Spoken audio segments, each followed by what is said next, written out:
One of my former teammates recently had a frontal impact on track with his car equipped with a 5-point harness, but he was not wearing his head and neck restraint device. Fortunately, he is okay, but still ended up going to the hospital because his neck hyperextended, which caused discomfort and pain. This particular incident inspired me to create this video. I will try my best to explain to you what is a Hans device, how does it actually work, how to select the proper one for you and your application, and how to use one correctly. The Hans device is a head and neck restraint device.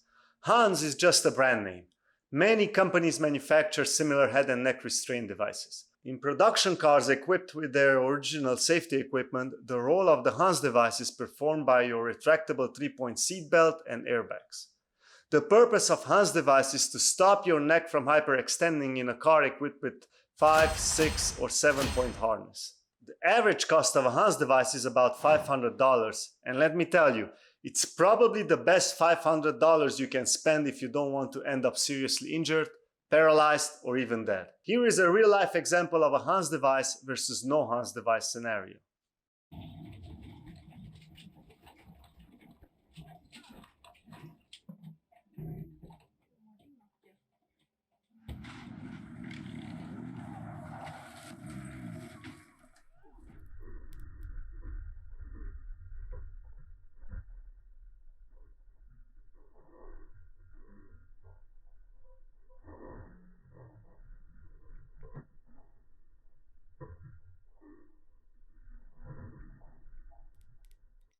I don't know if I can emphasize this enough, but typically drivers that bring their race cars on the track for the very first time don't know that quick release steering wheel, racing seats, racing harnesses, roll bar, and Hans device are all one purchase. So unless you can afford and install all of them at the same time, please leave your stock seats, 3-point seat belt, and steering wheel with the functioning airbag untouched.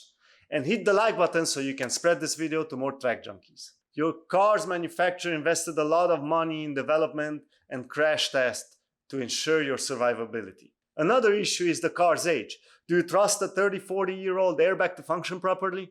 If your answer is no, then you should hold off on your track adventures and save up money until you can afford all these safety items required to keep your neck in one piece.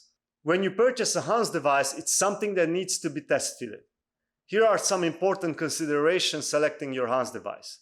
Select the proper size based on your neck size.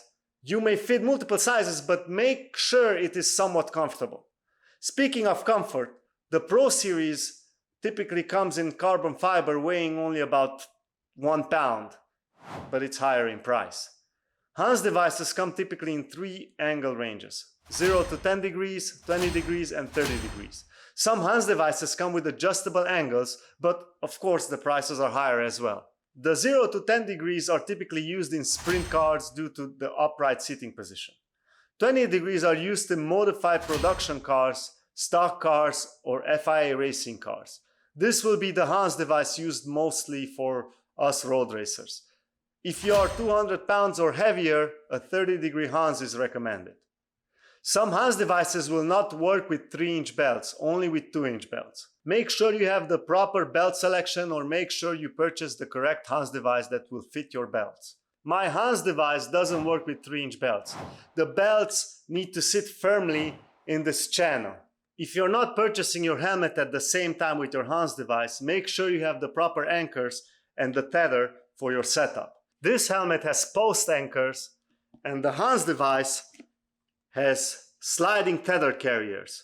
The way to install this is by actually sliding onto the tether carrier and pushing it down and then backwards until it actually locks in.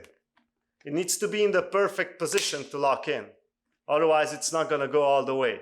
And you will make the mistake thinking it's already locked in, but you're actually not really locked in, and you drive off like that. So make sure it's all the way in here, and you'll hear that click.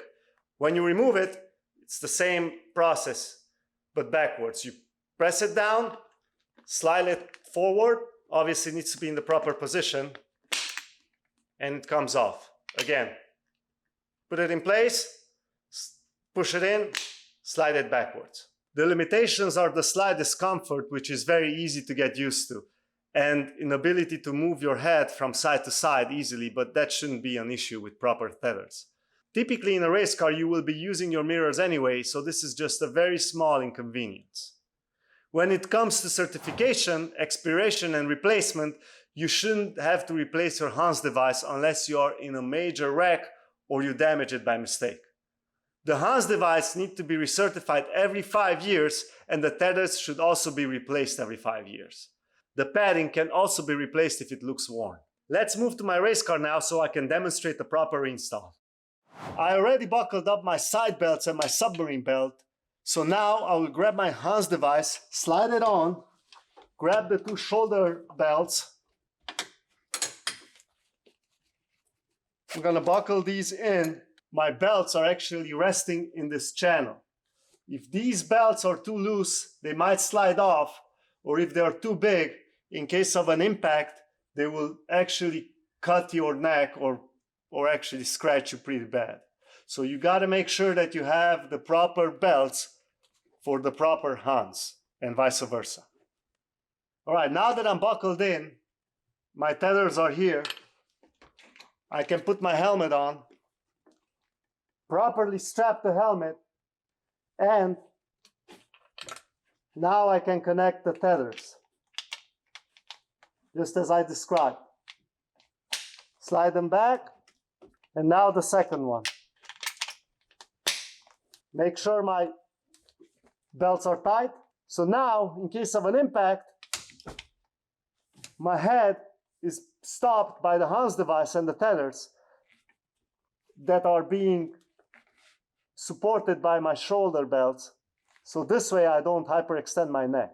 I took my tethers off now, so now imagine, basically I don't even have a Hans device. As you can see, my head could hyperextend in an accident and actually cause serious damage. Let me show you some interesting data now. These are 2 of my accidents on track hitting a tire wall. None of them were very serious, but in one of them I ended up with a very mild concussion. I was wearing a Hans device in both of these, but I can't even imagine how bad it would have been without the Hans device. In this first scenario, I hit the wall at 5 miles an hour, so I managed to slow down the car significantly. I pulled 2 Gs only from 5 miles an hour. The second impact is the one causing a mild concussion. In this impact, I hit the wall at about 24 miles an hour. The G-forces almost doubled compared to the first scenario. I pulled 3.66 Gs. That's a lot in a production car.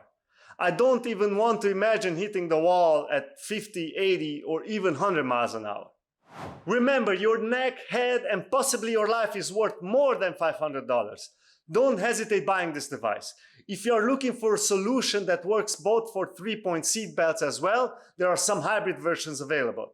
Stay tuned for more safety-related videos, but in the meantime, if you want to know more about understeer and oversteer, watch these 2 videos here. Be safe, and remember, keep the shiny side up.